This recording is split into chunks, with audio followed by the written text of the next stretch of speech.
আজকের লেকচারে আমরা শুরু করব ইউনিফাইড মডেলিং ল্যাঙ্গুয়েজ বা একে আমরা ইউএমএল ডায়াগ্রাম বলেও কিন্তু আমরা সফটওয়্যার ইঞ্জিনিয়ারিং এ চিনি। এটা মেনলি কার আন্ডারে পড়ছে অলরেডি তোমরা জানো, এর আগের লেকচার থেকে যারা দেখে আসছো। আমরা কিন্তু এখন ডিজাইন ফেজে ঢুকে গেছি, যেখানে আমরা অবজেক্ট ওরিয়েন্টেড ডিজাইনের ব্যাপারে কিন্তু এখন আমরা ভাবছি। মানে আমরা যখন সফটওয়্যারের যখন একটা ডিজাইন করছি এই ফেজে দাঁড়িয়ে, যে যতগুলো আমাদের ফিচার্স গুলো কিভাবে রাখবো কিভাবে করব, তো ডিজাইনিং ফেজে যে অবজেক্ট ওরিয়েন্টেড অবস্থায় যেভাবে আমরা ডিজাইন করি সেটারই সব থেকে প্রযোজ্য বা প্রচলিত বলতে পারো, যে একটা পপুলার একটা টেকনিক বলতে পারো যে ইউনিফাইড মডেলিং ল্যাঙ্গুয়েজ। এটা কিন্তু একটা কোনো প্রোগ্রামিং ল্যাঙ্গুয়েজ না, এটা কিন্তু একটা ডায়াগ্রামেট্রিক সিস্টেম বা একটা বলতে পারো modelling system.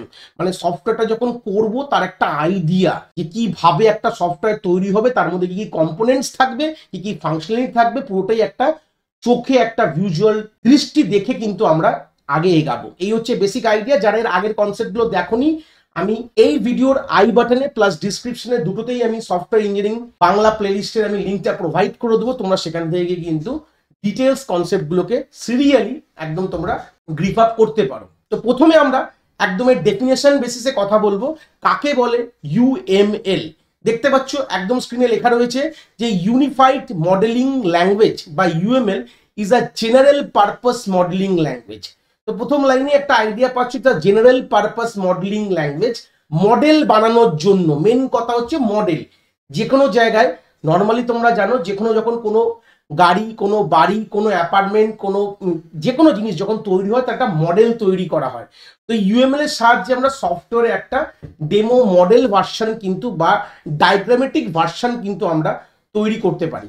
The main aim of UML is to define a structure as a standard way to visualize the way a system has been designed. এটা দিয়ে আলটিমেটলি আমরা কি করতে পারি, একটা স্ট্যান্ডার্ড ওয়ে বলতে পারো, প্রযোজ্য, যেটা পরবর্তীকালে আইএসও কিন্তু সার্টিফাইড করেছে। তো সেই সূত্রে দাঁড়িয়ে সার্টিফাইড একটা পদ্ধতি যেটা দ্বারায় আমরা একটা সিস্টেমকে একটা ভিজুয়াল ডিজাইন কিন্তু আমরা দিতে পারি। মানে চোখে দেখতে পারি যে সিস্টেমের মধ্যে কি কি জিনিস হতে পারে, কি হতে পারে না, কি ব্যাপারটা, কি কি কম্পোনেন্টস, কি ফাংশন থাকবে, সবকিছুই কিন্তু আমরা চোখে একটা ভিজুয়ালাইজ ওয়েতে দেখতে পারবো ইউএমএল এর সাহায্যে। It is quite similar to blueprint use in other field of engineering. প্রথমেই বলেছিলাম এটা ব্লুপ্রিন্ট বলতে পারো, বাড়ি তৈরি করার আগে আমরা কি করি, একটা ব্লুপ্রিন্ট বানানো হয়, বাড়িটা কিরকম তৈরি হবে। তো সেম কনসেপ্ট, যে কোনো মেশিন তৈরি করার আগে ওটা ব্লুপ্রিন্ট তৈরি হয়। তো ওয়ান কাইন্ড অফ ব্লুপ্রিন্ট, সফটওয়্যারের ব্লুপ্রিন্ট তোমরা এখানে বলতে পারো। UML is not a programming language, it is rather a visual language। মানে চোখে দেখা, এটা কিন্তু প্রোগ্রামিং ল্যাঙ্গুয়েজ না, জিনিসটা চোখে আমরা ভিজুয়ালাইজ করব এই ইউএমএল টেকনিকের দ্বারা, কোনো একটা সফটওয়্যারের বেসিক গল্পগুলো। তারপরের প্যারাগ্রাফে বলছে it is a standardised version modelling language that is versatile, flexible and user friendly method for ভিজুয়ালাইজিং system design. তাহলে সিস্টেমটাকে ডিজাইন করার জন্য এই ইউএমএল কিন্তু একটা ভিজুয়াল মডেলিং ল্যাঙ্গুয়েজ, যেটা ভার্সেটাইল, ফ্লেক্সিবল এবং ইউজার ফ্রেন্ডলি মেথড আমরা বলতে পারো। মানে এটাকে যদি আমি এক্সপ্লেন করি, ভার্সেটাইল কথার মানে হচ্ছে both the user and the developer, এবং ফ্লেক্সিবল পরের শব্দ আমরা অ্যাড করতে পারো, ইউজার ডেভেলপার তারা নির্বিশেষে জিনিসটাকে দেখে বুঝতে পারবে। ইউজার ফ্রেন্ডলি হবে, এরকম না যে একটা পার্টি বুঝবে আর একটা পার্টি বুঝবে না, এরকম কোনো ব্যাপার নেই। both the party will understand after seeing this visual system। মানে একটা সফটওয়্যারের যে সিস্টেমটা যে ভিজুয়াল রিপ্রেজেন্টেশনটা দেখে কিন্তু both the parties কিন্তু ইজিলি এটাকে বুঝতে পারবে। The software system artifact can be specified, visualized, built and document with the use of UML। তাহলে সফটওয়্যার সিস্টেমটা আমরা এই UML এর সাহায্যে চোখে একটা আইডিয়াটা দেখতে পাচ্ছি, এটাকে ডকুমেন্টও কিন্তু আমরা চাইলে করতে পারবে। খুব ইজি হয়ে যায় ইউএমএল যদি আমরা ইউজ করি। ইউএমএল এর সাহায্যে যদি একটা ভিজুয়ালাইজ, একটা ডায়াগ্রাম রেসপেক্ট করি, একটা মডেল ব্লুপ্রিন্ট তৈরি করি, তাহলে কিন্তু এগুলো করতে আমাদের খুবই কিন্তু ইউজফুল বলতে পারো। We use UML diagram to show the behaviour and the structure of a system. মানে একটা সিস্টেম মানে একটা সফটওয়্যারের বিহেভিয়ার, মানে কি কাজ করবে আর কি স্ট্রাকচার কি কি থাকবে, এগুলো দেখানোর জন্য কিন্তু মেনলি আমরা ইউএমএল ডায়াগ্রামস কিন্তু মেনলি ইউজ করে থাকি। UML helps software engineer, businessman, system architect with modelling, designing and analysis বলতে পারো। তাহলে আমরা এটা ইউএমএল কাদের সাহায্য করছে, একটা সফটওয়্যার ইঞ্জিনিয়ার্স, বিজনেসম্যান বা সিস্টেম আর্কিটেক্ট যারা ইঞ্জিনিয়ার যারা বানাবে, বিজনেসম্যান যারা বানাতে দিয়েছে, আর সিস্টেম আর্কিটেক্ট মানে যারা সিস্টেম বা সফটওয়্যারটাকে ডিজাইন করবে, তারা কি ইউজ করবে, ইউএমএল তাদেরকে সাহায্য করছে মডেলস বানানোর জন্য, ডিজাইন এবং অ্যানালিসিস করার জন্য। এটা হচ্ছে বেসিক আইডিয়া ইউএমএল এর। এখান থেকে একটা ইন্ট্রোডাকশন কনসেপ্ট তোমরা বুঝতে পারলে।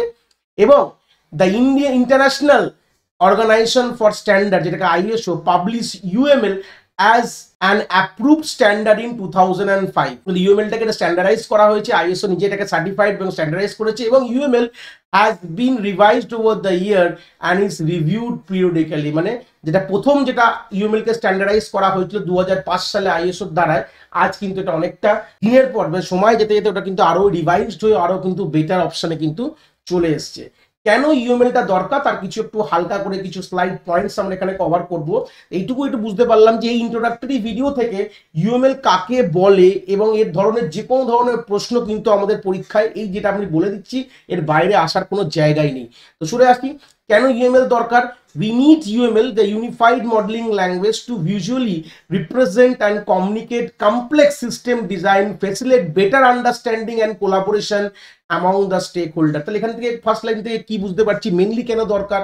ইউএমএল দিয়ে আমরা ভিজুয়ালাইজ করতে পারি এবং আমরা কমিউনিকেট করতে পারি কি কমপ্লেক্স সিস্টেম ডিজাইন। যে সিস্টেম ডিজাইনটা করতে গেলে খুব কমপ্লেক্স হয়, ইউএমএল এর দ্বারা কিন্তু আমরা খুব ইজিলি জিনিসটাকে করতে পারি, চোখে দেখতে পারি, কমপ্লেক্স গুলোকে আমরা ইজিলি সলভ করতে পারি, কমপ্লেক্স ডিজাইন গুলোকে। এবং আমরা কিন্তু এখান থেকে যে স্টেক হোল্ডারদের সঙ্গে কিন্তু কমিউনিকেশনও কিন্তু কোলাবোরেটিভ ওয়েতে আমরা বেটার কমিউনিকেশনও করতে পারি। কেন গল্পটা এখান থেকে বুঝতে পারছো যে এই যে ডায়াগ্রামটা যখন আমরা ইউএমএল ডায়াগ্রাম কোনো সফটওয়্যারে তৈরি করি সেখান থেকে মেন কি জিনিস আমরা পাচ্ছি। দেখো এখান থেকে যারা ডিজাইনার যারা ডিজাইন করছে তাহলে এখান থেকে ডেভেলপার প্লাস বিজনেসম্যান দুটোই কিন্তু তারা কিন্তু দেখে জিনিসটাকে খুব কমনলি এটাকে আন্ডারস্ট্যান্ড করতে পারবে এবং তারা তার বিজনেসটাকে কথা বলতে পারবে। আমি যদি একটা সিম্পল একটা প্রোগ্রামেট্রিক টার্ম বলতে পারো বা আইটি টার্মে যদি কথা বলি, একটা বিজনেসম্যানের সঙ্গে যারা এই আইডিয়াটা হয়তো নেই তারা কিন্তু কোনোভাবে এটাকে কিন্তু দিকে ঠিক করে সাক্ষমলি জিনিসটা কিন্তু ঠিক করে বুঝতে পারবে না বা তারা কমিউনিকেটও করতে পারবে না।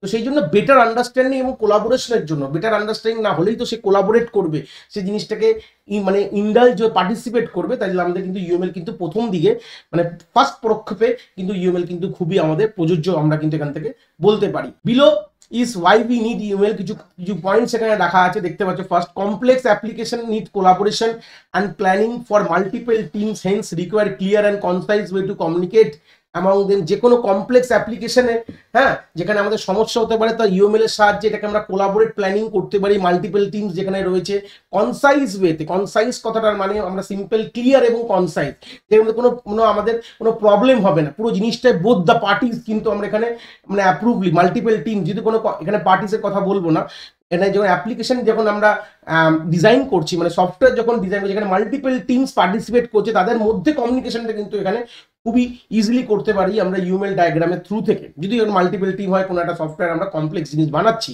আর সেকেন্ড পয়েন্ট এখানে রয়েছে যেটা পার্টি বা businessman do not understand code. একদম ফার্স্ট কথায় আমরা বিজনেসম্যান কখনো কোড বুঝতে পারে না।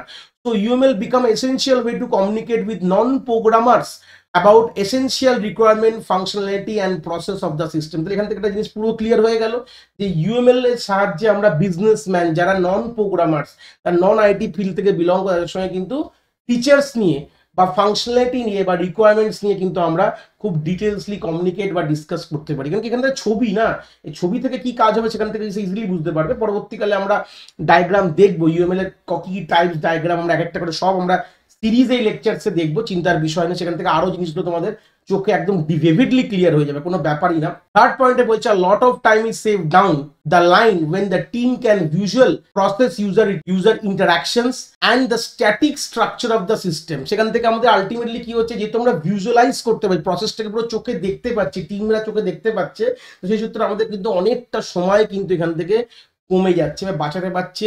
ইউজার কিন্তু নিজেদের মধ্যে ইন্টারাকশনটাও করছে এবং তাদের স্ট্যাটিক নেচারটা কি থাকবে সিস্টেমের সেটাও কিন্তু আমরা ইউএমএল এর দ্বারা, কিন্তু মেনলি ইউএমএল কিসের উপর ডিল করে, একটা আমাদের স্ট্যাটিক নেচার, একটা হচ্ছে তোমার বিহেভিয়ার নেচার, দুটোর উপর আমরা মেনলি দিই। যে কোনো সফটওয়্যার দু রকম জিনিস হতে পারে, সফটওয়্যার কিরকম ভাবে পারফর্ম করবে, কি জায়গায় কি পারফর্ম করে, প্লাস কি জিনিসটা স্ট্যাটিক কম্পোনেন্টস থাকবে, এই দুটো জিনিসের উপরেই কিন্তু মেনলি কিন্তু ইউএমএল খুব সুন্দরভাবে কিন্তু কাজ করে যায়। তো এই ছিল আমাদের basic concept of UML. UML কি জিনিস, কি কোথায় কেন কাজে লাগছে তার একটা আইডিয়া আমরা এই লেকচার থেকে ক্লিয়ার করলাম। আমরা নেক্সট লেকচারে আমরা ডিসকাস করব টাইপস অফ ইউএমএল, মানে কত ধরনের ইউএমএল ডায়াগ্রাম হতে পারে। আশা করি কনসেপ্ট তোমরা এখান থেকে খুব ভালো করে বুঝতে পেরেছো।